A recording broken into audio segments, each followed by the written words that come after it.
একটা বিষয় কেউ লক্ষ্য করেছেন কিনা জানি না, বাট আমি জাস্ট অ্যাড্রেস করার জন্য এই কথাটা বলি।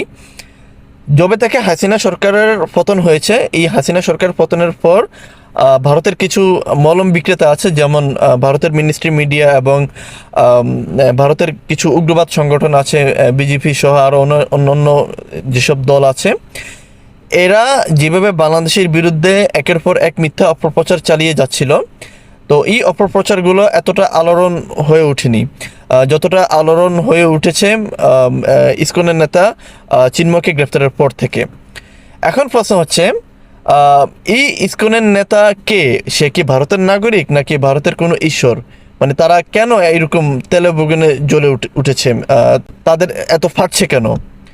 তো এই প্রশ্নের উত্তর যদি খুঁজতে চান, তাহলে এটার উত্তর মানে একটাই হবে, এই ইসকন হচ্ছে ভারতের পালিত কুকুর।